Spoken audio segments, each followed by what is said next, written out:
Tumingin ka sa court. Nakita mo ba ang mga guhit na nagtakda ng hangganan? Ang mga linyang ito. Ito ang mundong ginagalawan natin. Dito ang bawat dribble ay tibok ng puso. Dito ang bawat pagtalon ay paghabol sa mga pangarap na minsan ay tingin natin hindi na natin abot dahil sa ating pinagmulan. Pero may isang batang nanggaling sa malayo. Isang batang ang tanging puhunan ay ang kanyang dedikasyon. Rene Glert Baterbonia. Hindi siya nagsimula sa maranyang pagsasanay. Hindi siya nagsimula sa mga kagamitang mamahalin. Nagsimula siya sa pangarap na singtaas ng kanyang mga layunin at sa puso na singtibay ng bakal na kanyang kinagalawangan. Alam mo ba kung gaano kahirap mangarap kapag ang bulsa mo ay walang laman? Kapag ang bawat hakbang mo ay binabantayan ng realidad ng kahirapan? Ngunit para kay Rene, ang kahirapan ay hindi pader. Ito ay hagdan. Ang bawat pagpasa ng bola ay pagpasa ng pag-asa. Ang bawat basket ay pagpapatunay na kahit sino ka, kahit saan ka galing, basta may puso, may tsansa ka. Hinangaan siya ng buong bansa.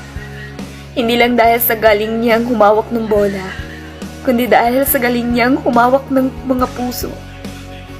Sa social media nakita natin ang mga highlights. Hindi lang ang mga dunks, hindi lang ang mga fancy moves.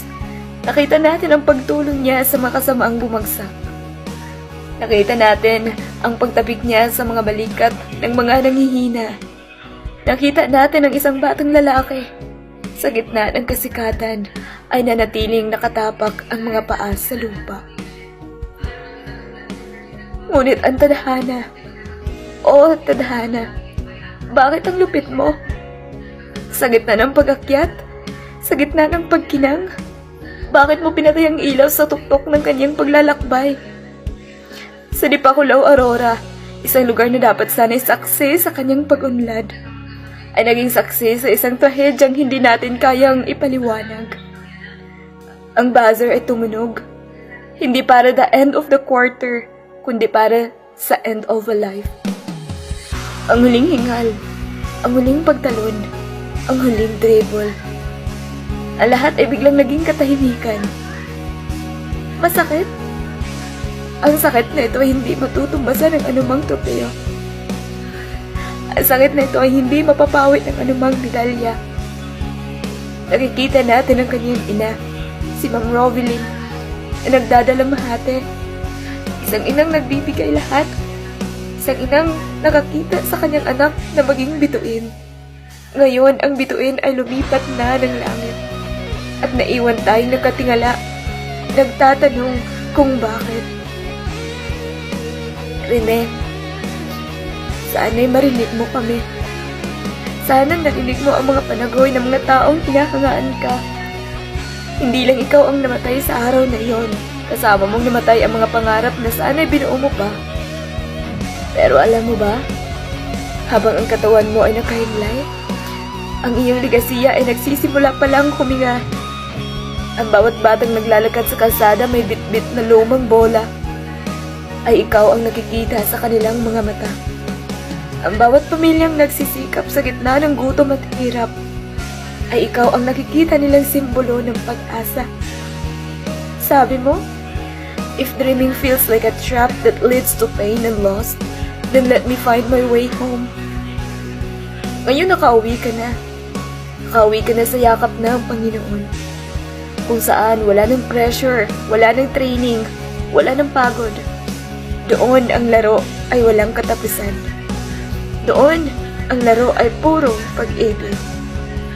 Sabi ng Senado, sabi ng buong bansa, kailangan ng hustisya at hahanapin natin iyan. Hahanapin natin ang katotohanan. Dahil ang isang buhay na kinuha ng hindi handa ay isang utang na hindi dapat pabayaan. Ngunit higit sa hustisya, nais nating itatanim ang iyong pangalan sa bawat puso ng bawat Pilipinong nangangarap. Rene, hindi ka lang MVP ng iyong liga. Ikaw ang MVP ng ating henerasyon. Ikaw ang imbibi ng mga batang walang-wala pero may buong mundo sa kanilang mga pangarap. Hindi ka man makakapaglaro sa susunod na season. Pero sa bawat court na lalaruan ng mga bata, nandun ang espiritu mo. Nandun ang tapang mo. Nandun ang kabutihan mo. Kaya sa iyong pagpahinga, Bobet, huwag kang mag-alala sa amin. Ipagpatuloy namin ang laban. Ipagpatuloy namin ang pangarap dahil sa bawat batang Pilipino na hindi susuko. Ikaw ang kanilang magiging inspirasyon. Ang buzzer ay tumunog na. Oo, pero ang palakpakan ng sampayanan para sa iyo ay hindi matatapos kailanman. Magpahinga ka na, ang aming bayani. Magpahinga ka na, ang aming MBV. Hanggang sa muli nating pagkikita sa court ng langit. Paalam. Rene Lert Raterbonia. Salamat sa pagpapakita sa amin na ang tunay na ginto ay wala sa medalya, kundi nasa puso ng isang taong nangarap at lumaban. Rest well, brother. Forever.